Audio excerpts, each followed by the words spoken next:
Homeowners, brace yourselves for an average rates increase of 15%. That's worked out by economist Brad Olsen, who surveyed 48 councils across Aotearoa. And when you break it down further, that is an extra $416 a year, which Olsen says is a stark illustration of the cost pressures councils are under. For example, in the last 3 years, bridges have become 38% more expensive. Before we do anything else, just looking about this, see that word there, water? And that word sewerage, that's 2 out of 3. 2 of the 3.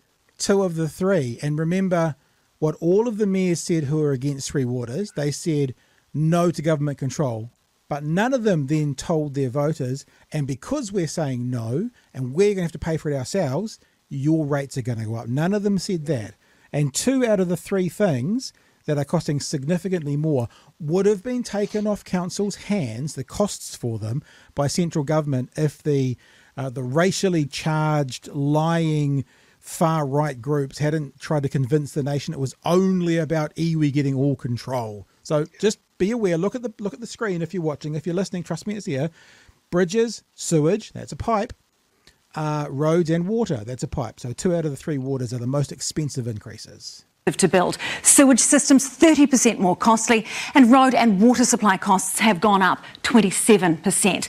And yet the council's share of tax revenue has remained at 2% of GDP for 50 years. The government... So this is real interesting. And as I said, I was talking to a local body politician today, and he made the point to me that the reason this really hurts local bodies is that, especially if you're in a place like, and he mentioned Ruapehu, I guess you could probably say Rotorua, you could probably say Taupo, those places that are tourist meccas, that the local rates can't pay for the extra million people that come through.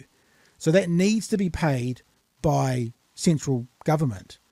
And this model here of a flat 2%, yeah, okay, it's proportional. So if it was out of 1 billion, it would be one thing. Out of 100 million, it would still be proportional. But this needs to change. And I think there's a case to be heard, Jeremy, that if you are one of these tourist hotspots, that the government needs to figure out a way to proportion some of this percentage to places that have 10 times their population come through. So 1/10 of the number of people in that city or town for that year have to pay for all the infrastructure getting through that same year. I thought it was a really interesting point.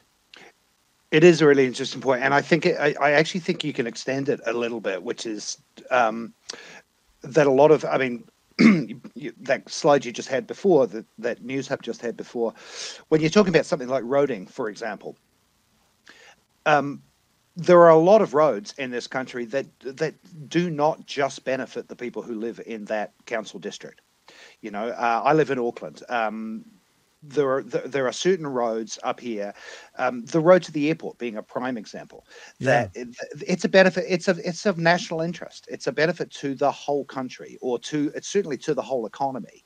And, you know, we're not alone in that, in the same way that having an extra million people in Rotorua or Queenstown or wherever actually benefits more than just that region, because most of those people aren't just going to be spending money there. The money goes nationally. So I think that percentage, there needs to be a redefinition of what councils are responsible for and what national government is responsible for.